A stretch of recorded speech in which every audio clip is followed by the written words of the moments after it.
welcome to the I Ching Cafe. My name is Belinda Dugston, and thank you for coming back and joining me for our weekly I Ching forecast for the week commencing the 9th of September 2024.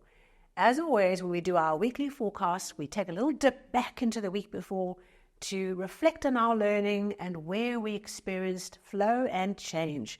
And last week we had that wonderful hexagram of 46 pushing upwards, reaching the summit, taking our steps towards the growth, towards the light, being the plant that grows beautifully up towards the sunlight. And we were working hard, and there were some wonderful changing lines to come and bring us connections and bring us that moment of recognition and to bring that opportunity to work and put in the effort and get somewhere. It was a bumper week. It felt like so many things got done. I was ticking things off my list, so I hope that you had the same experience. And of course, we had that second hexagram, 36, a darkening of the light, where we go undercover, we just withdraw a little bit, there's some difficulty, we just kind of lie low and let the storm pass us by. So for you, where did you become aware of the need to discern, where you share openly and where you're a little bit cautious and maybe positively secretive around what you're thinking, what you're doing, and how to protect your light? Please always do share a comment. I love the comments. I look forward to seeing how everyone works with their I Chings of the week, and please do share if there's something that came up for you that was interesting and how the I Ching came to meet you and greet you in the week gone by. Right, this week, let's get into it. The 9th of September, here we are, second week of September. September is on the table. We have a locked hexagram this week. Locked hexagram means there's no changing lines. All the lines that came out when I cast the coins were stable. Stable male lines, stable female lines, no changing lines. It doesn't mean that life is not filled with change, because it is. I mean, it's absolutely bursting with change. But for this week, our focus, the question is, what should we focus upon, is really directed and focused in one particular direction. You might find that you have different levels of this hexagram coming to bring your awareness, right? And that's the theme of the week, all right? It's very clear, is very deepened and reinforced through your experience of the week. So let me not go on too much. Our hexagram is hexagram 15, modesty or humility. What an interesting hexagram, and one we have not had for quite a while. So we're going to get into it. It's obviously locked, so there's no changing lines. The second hexagram to talk about. That's okay. Modesty. It's a statement. It's a full stop, because there is a locked hexagram. There are no changing lines. Okay.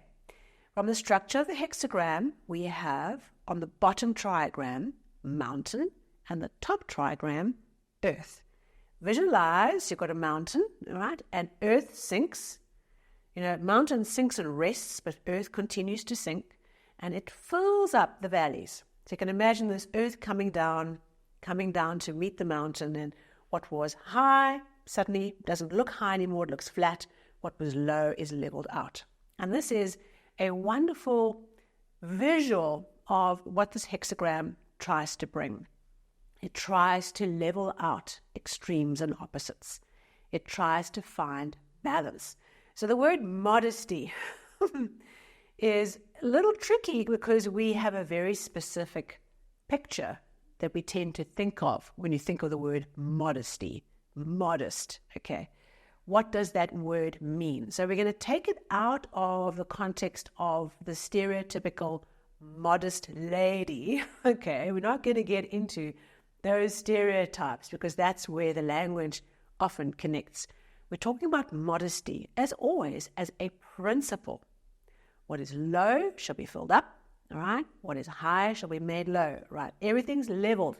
The leveling of the playing fields. Okay, so maybe for you, in your business, in your personal life, you have an experience where there's a leveling of the playing fields. And wherever you were in excess, that's flattened out. And wherever you are undervalued or underappreciated, that is lifted up, and you're getting opportunities to be seen. So What we want is we want a situation, all right? Because the idea of modesty is one that we tend to put this picture of meek and mild and subservient. That is not what this modesty means, okay? It means that we are humble, we are in humility, but we're also in our power. How do these two concepts work together? That's going to be the challenge of the week for us to work through. What does humility in power mean? And, we've all had the experience of being in the presence, usually in a work context, of being exposed to an egomaniac, okay, where every second word is I. And we've all experienced that feeling of what it's like to be surrounded by that person, of the I, and pushing out, and the chest strutting, okay, of male and female and all other variants alike, okay? It's a human condition. We've all experienced that.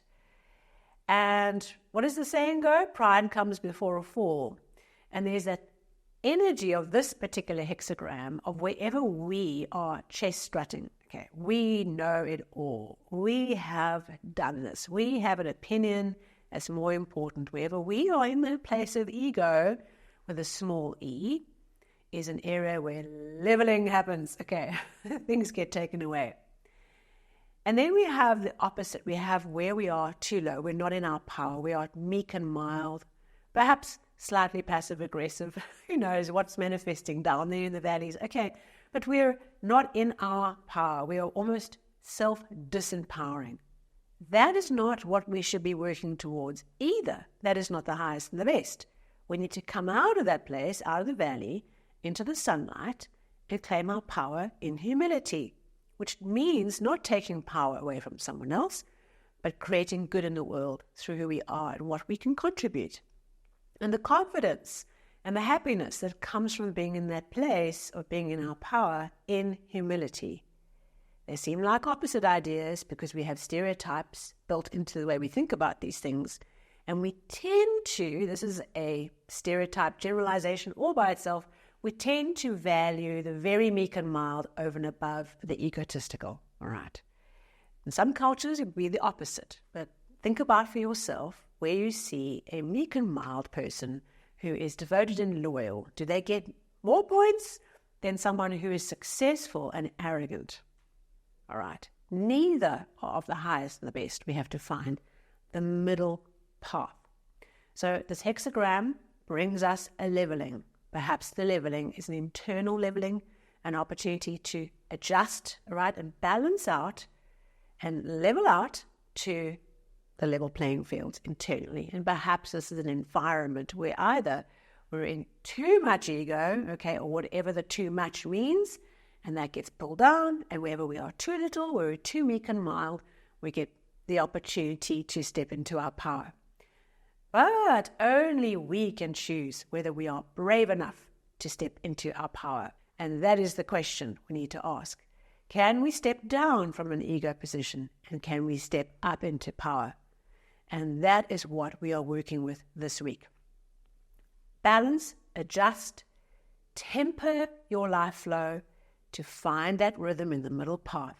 If you're facing decisions this week, this is a wonderful energy to approach those decisions by saying, it doesn't have to be the left extreme, it doesn't have to be the right extreme, whatever those mean in your situation, it can be the middle, okay? And there's something about this week, we're finding the middle ground on something, okay? Literally, between the peaks and the troughs, finding the middle ground is the place where we move forward, where we get somewhere this week.